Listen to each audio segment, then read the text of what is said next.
I often find myself in the need for some sort of custom test lead. What I'm making now, and most of them, are Chinese silicone wire.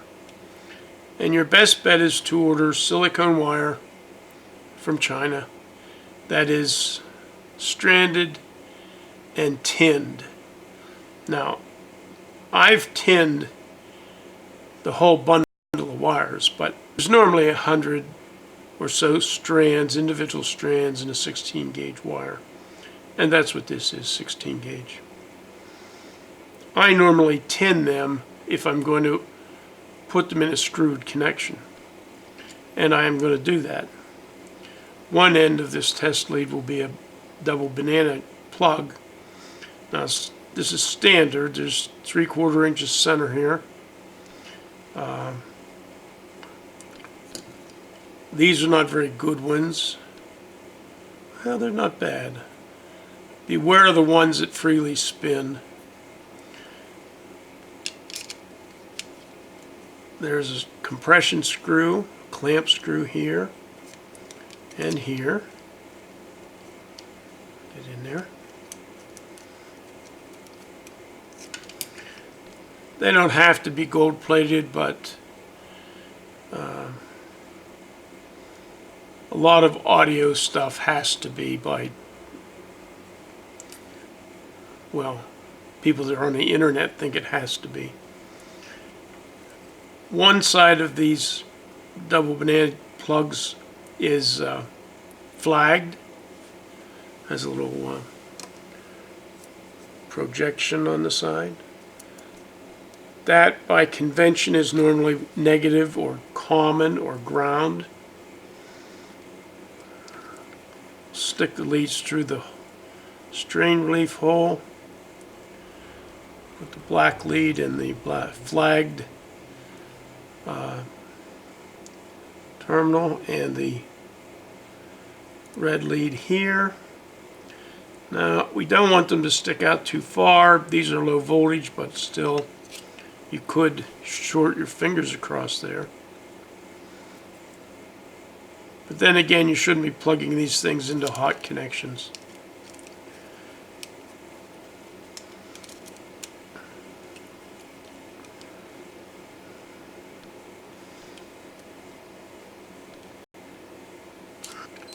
The reason I tin stranded wire when I'm using Chinese screwed connections is a lot of times the screw has no follower on it.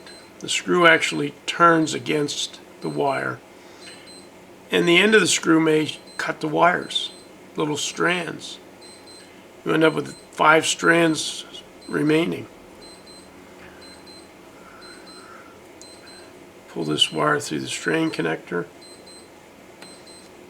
Now, I'm using individual conductors. It would be nice if we had paired conductors that were stuck together. That's sort of hard to find. So what I normally do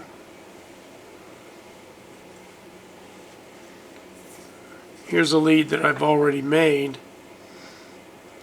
I paint using a marker designed for steel.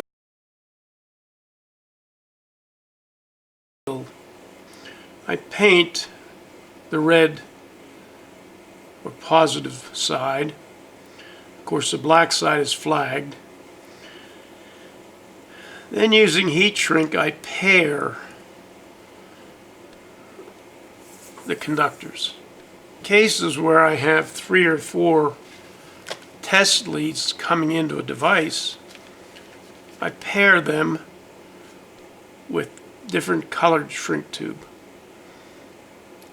So I might have, as I just showed you, a white one coming from, say, the audio source, a red one or maybe a blue one, green one coming from power source. I do that just by picking a color. I think pick green for this, no reason. And just shearing off a bunch of approximately 1 inch or 3/4 inch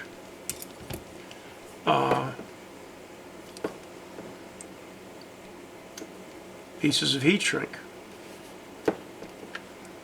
I end up putting this heat shrink about every 4 or 6 inches.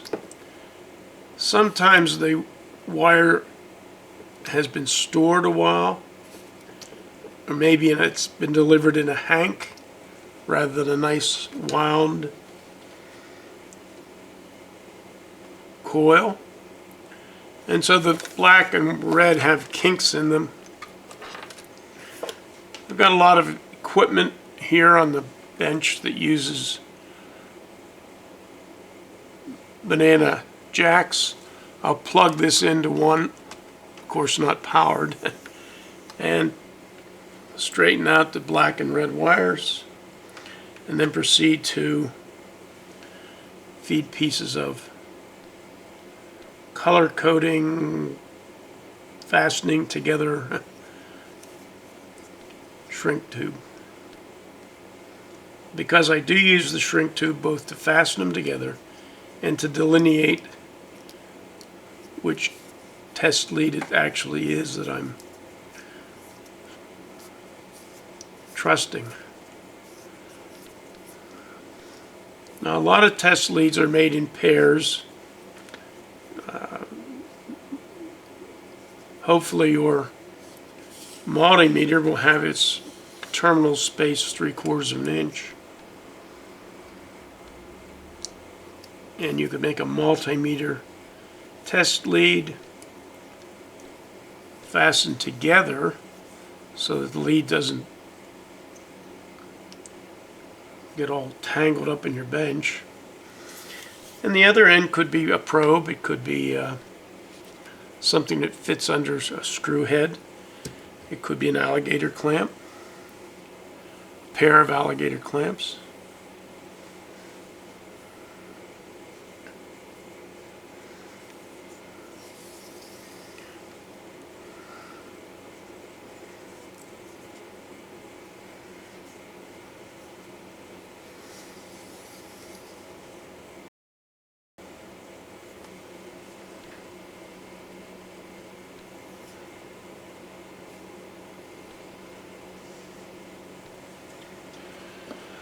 I just space the heat shrink tubing along the paired leads, and then I heat them with a heat gun. What's this one set to? Like 400 degrees C.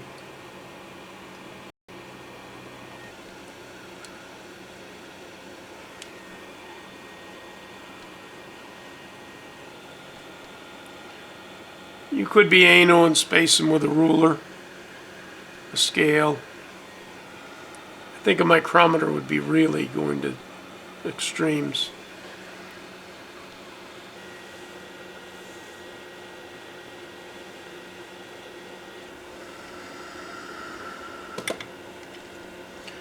Now these test leads are going to be used in these terminals here on this little electronic load.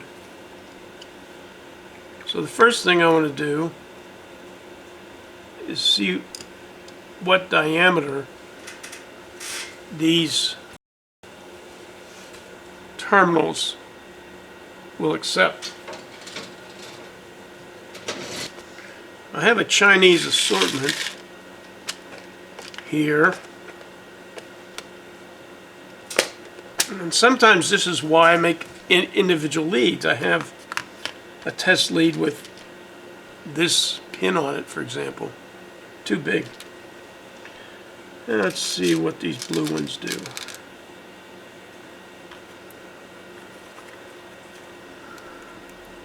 See, they're a little big. The black ones are actually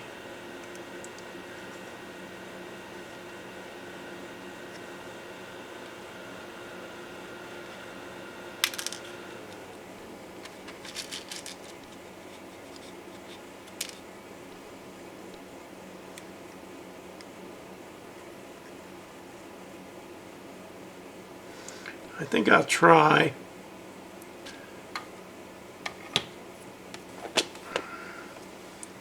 on a piece of scrap lead, one of these red ones.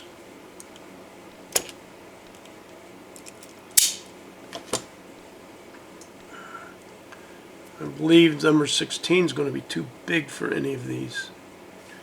Well, 16 fits fine in there. So these use this collapsing die sort of crimper. Put it in like this. Crimps pretty easily. And we end up with an end like this. You see, it's a little too big. I guess we'll try to use one of these white ones. The problem I have is I don't know whether the wire will fit in the white one.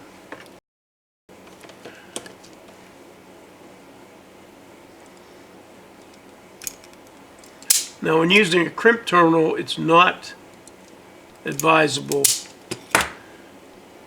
to tin the wire.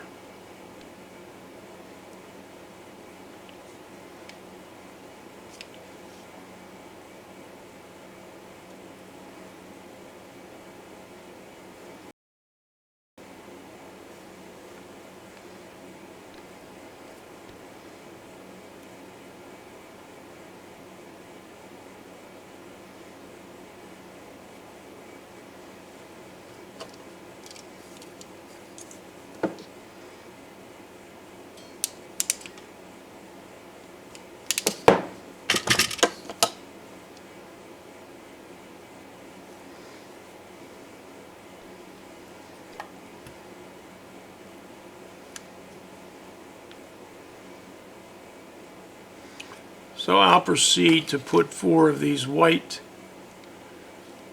which is a good color because it's sort of neutral.